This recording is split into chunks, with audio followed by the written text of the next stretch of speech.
Hi hello নমস্কার, আমি ইন্দ্রনীল। আর আবার নতুন এপিসোড স্টার্ট হচ্ছে টকশো। পাশে যিনি গেস্ট, গেস্ট বলবো না, দিদিই বলবো। তো ফার্স্ট অফ দিদি কেমন আছে? খুব ভালো আছি। তুমি কেমন আছো? এই ওয়েদারে যেমন চলে। ফাইনালি একটা কথা বলো, আজকে টকশো হচ্ছে, শুনলাম ম্যাগজিন লঞ্চ হলো তোমার, প্লাস পিঙ্কিদির সাথে এর আগে ফার্স্ট টাইম কাজ করলো। ফার্স্ট জানবো পিঙ্কিদির সাথে কাজ করে তোমার কেমন লেগেছিল ফার্স্ট? পিঙ্কি দি ভীষণ ওয়ান্ডারফুল একজন ওমেন। ওর সাথে গানার সাথে কাজ করে আমার ভীষণ ভালো লেগেছে। ফার্স্ট অফ অল যেটা পিঙ্কি দির বিহেভিয়ার ভীষণ ভালো, মানে এত ভালো করে সবকিছু বোঝানো বলো, ফ্রেন্ডলি বিহেভিয়ার, মানে যেটা মেন দরকার এই ক্ষেত্রে। কারণ কোনো কিছু এক্সপ্লেন ভালো করে না করে তো মানুষ এমনি কাজ করতে পারে না। ভীষণই ভালো লেগেছে। পিঙ্কি দির ডিসিপ্লিনও ভীষণ ভালো। সত্যি কি ডিসিপ্লিন অনসেট ছিল দিদি? হ্যাঁ, অফকোর্স। না, আমি শুনছিলাম দিদি খুব এদিক ওদিক এদিক ওদিক চলছে, ইঁদুরের মতো। না, অ্যাকচুয়ালি অনেকজন ওখানে ছিল সেদিনকে, অনেক মডেলসরা ছিল। তো সবকিছু খুব সুষ্ঠুভাবে হয়েছে। হ্যাঁ, কারণ যেহেতু অনেকজন ছিল, হ্যাঁ অবশ্যই একটু র্যাট রেস টাইপের হয়েছিল। আমাদের মেকআপ আর্টিস্ট একজনই ছিলেন, তিনিও ভীষণ ভালোভাবে সবটা হ্যান্ডেল করেছেন। এবং প্রতিটা কাজ পরপর হয়েছে, এমন হয়নি কোনো হ্যাপাজার্ড কোনো কিছু হয়নি।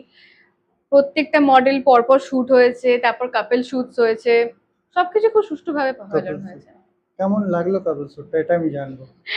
ভালো লেগেছে খুবই। যিনি মেল মডেল যিনি ছিলেন, ওরাও খুব মানে ফ্রেন্ডলি বিহেভিয়ার ছিল, কোনো রকম ইস্যু কোনো হয়নি, খুবই ভালো। মেল মডেলের সাথে কার কার কার সাথে কাজ করেছিল সেদিন? মেল মডেল দুজন ছিলেন। নীলদা ছিলেন, চন্দনদা ছিলেন। তো দুজনেরই বিহেভিয়ার ভীষণ ভালো, কোনো রকম কোনো অকওয়ার্ড সিচুয়েশনও হয়নি। খুব ভালো, মানে ফ্যামিলিয়ার। আচ্ছা, তাহলে এর মধ্যে একটা কোশ্চেন করবো। নীলদার সাথে কাজ করলে আর চন্দনদার সাথে কাজ করলে, এর দুজনের মধ্যে সব থেকে বেস্ট কার সাথে কাজ করতে ভালো লেগেছে? এইটা খুব কঠিন প্রশ্ন, এই মানে এটা বলাটা খুব কঠিন। দুজনের সাথেই কাজ করে না না, ভীষণ ভালো লেগেছে। একটা অপশন দিতে হবে। না, কাকে এরম ভাবে কাকে বলা একে দেবে? যাবে না। এটা খুব ট্রিকি কোশ্চেন ছিল। এরম ভাবে বলা যায় দুজনের সাথে কাজ করেই ভীষণ ভালো লেগেছে। আচ্ছা। উম, যতটা আমি শুনলাম জানলাম, তোমার জার্নির দিকে যদি যাই, শুনলাম কি তুমি টমবয় ছিলে একটা টাইমে। হ্যাঁ, দ্যাট ওয়াজ পাস্ট, মানে আমি ওরকম ছিলাম ওটা কলেজ টাইমে অ্যান্ড অল। কেন কি ওই ওই মুডটা কি এখনো আছে? হ্যাঁ, মানুষের মনটা তো চেঞ্জ হয়ে যায় না, মানুষটা তো একই থাকে, সিচুয়েশনটা বদলে আহ, যায়। তো for সিচুয়েশনের উপর নির্ভর করে এখন আমাকে তুমি যেরকম দেখছো। আচ্ছা, যদি তোমার বর তোমাকে, আমার হাজবেন্ড বলে তোমাকে একদিনের জন্য তোমাকে টমবয় হতে হবে, তো রেডি আছো? মানুষটা আমি ওটাই আছি, মনটা আমার ওটাই আছে, জাস্ট বাস পরিস্থিতির জন্য ড্রেসটা এখন চেঞ্জ। একটু। হ্যাঁ, dress and hair style, hair style and all এগুলো চেঞ্জ হয়েছে, বাকি মানুষটা কিন্তু আমি একই ওই আছি। কাণ্ড এখনো করো যেটা? অফকোর্স। আচ্ছা আচ্ছা। অ্যাক্টিভিটিস সব সেম আছে। আচ্ছা, একটা কথা বলো, তুমি মডেলিং ইন্ডাস্ট্রিটা এখন কত বছর থেকে করছো? আমি অ্যাকচুয়ালি সেভাবে মডেলিং প্রফেশনালি করি না, আমি অ্যাকচুয়ালি বিজনেস ওম্যান। আমার মডেলিং মাঝে মাঝে করে থাকি, কম 3-4 বার, 3-4 বছর অ্যাকচুয়ালি হয়েছে। তার আগে আমি কখনো করিনি, আমি করি শখে, মানে জাস্ট, আমি প্রফেশনালি করি না। আচ্ছা, বিজনেস কি নিয়ে করো? আমার হচ্ছে কাস্টমাইজ প্রোডাক্টের বিজনেস, নানা রকমের সব রকম কাস্টমাইজ প্রোডাক্ট এসব। আমার অল ওয়েস্ট বেঙ্গলে আমার প্রোডাক্ট ডেলিভারি ব্র্যান্ডের হয়। নাম কি? আমার ব্র্যান্ডের নাম হচ্ছে মা শারদা ইমপ্রেশন, প্রেস্টো বেলেঘাটা। আচ্ছা, তো কেমন বিজনেস কেমন চলছে? চলছে, ভগবানের ইচ্ছে ভালো চলছে। আচ্ছা, আমাকে একটা কথা বলো, লাস্ট 3-4 বছর থেকে তুমি গুনে হুম, শুনে কটা কাজ করেছো? অনেকগুলোই করেছি, এখন মতো 8টা 9টা চলো, আমি এরকম। ধরলাম 8টা ধরলে। হুম হুম। এই 8টা কাজের মধ্যে কোন কাজটাকে তোমার সব থেকে বেস্ট মনে হয়েছে, আমি এটা জানতে চাইবো। বেস্ট বলতে কোন দিক থেকে বেস্ট বলতে মানে চাইছো? কাজটাকে শুধু বলবো। দেখো, এক একটা শুট এক এক রকমের হয়। যেমন পিঙ্কিদির সাথে যেটা আমরা করেছি সেটা আমার যেমন ছিল, ওটা মুঘল একটা শুট ছিল, ওখানে আমার ওরকমই লুক অ্যান্ড অ্যাটায়ার পুরোটা ছিল। এর আগে আমি একটা ক্যালেন্ডার শুট করেছি, অনেকগুলোই ক্যালেন্ডার শুট করেছি। তারপরে একটা লোকেশনে শুট করেছিলাম, ওটা একটা মানে নাটক অ্যান্ড অল ছিল, সেখানে একটা শুট ছিল।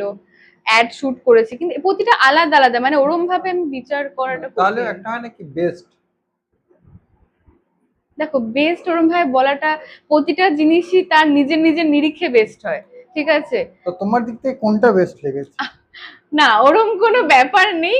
সব সবই ভালো বাট তার নিজের নিজের ক্ষেত্রে মানে সম্পূর্ণ ডিফারেন্ট, প্রতিটা সিচুয়েশন সম্পূর্ণ আলাদা। আচ্ছা। যেমন কোন এক একটা অ্যাকোমোডেশন এক এক রকম ছিল, এক একটা শুটের ধরন এক এক রকম, সবটাই আলাদা বাট সবাই নিজের নিজের ক্ষেত্রে ভালো, মানে right? এখনো বললে না কোনটা বেস্ট, তাই তো? আমি নিজেই বেস্ট, তাই সবকিছুই বেস্ট, আমি আচ্ছা। যা করি তাই বেস্ট। আচ্ছা, তাহলে লাস্টের দিকে যদি আমি একটা কোশ্চেন করি, আজকে পিঙ্কিদির সাথে কাজ করলে, কিছুদিন পরে আবার কোনো ব্র্যান্ডের সাথে কাজ করবে, কোনো ধরো ফর এক্সাম্পল এবিসিডি একটা ব্র্যান্ডের সাথে কাজ করছো, ওখানে ধরো কোনো মিস্টেক করছে, ভুল মানে হতে পারে মেকআপ ভালো হচ্ছে না, হুম, হতে পারে ড্রেস ভালো লাগছে না, অফকোর্স হতেই পারে, তো হ্যাঁ। ওখানে তুমি কি এই পিঙ্কিদির সাথে যে লাস্ট কাজ করেছো ওটা নিয়ে কি রেফার করবে, মানে এই এমনি করে কাজ করতে হয়? দেখো আমি হয়তো সেখানে হয়তো সরাসরি তখন তো একটা সিচুয়েশন শুট চলছে, ওই সময় তো কোন রকম মানে একটা সিন ক্রিয়েট করাটা প্রবলেমেটিক, বাট যখন কিছু ভুল হবে আমি অবশ্যই সেটা ম্যানেজমেন্টকে জানাবো যে এটা ঠিক হচ্ছে না বা এটা খারাপ হচ্ছে। বাট রিয়েল লাইফে কি সিন ক্রিয়েট করতে ভালো লাগে? দেখো সিন ক্রিয়েট করাটা ওটা ওই সময়ের উপর নির্ভর করছে যে সিচুয়েশনটা কিরকম থাকছে। এবার অনেক মানুষ ধরো সেখানে শুটের সময় রয়েছে, ওখানে তো সিন ক্রিয়েট আমি করাটা ওখানে পসিবল নয়। শুধু শুটের কথা বলছি না, রিয়েল লাইফেরও কথা বলছি।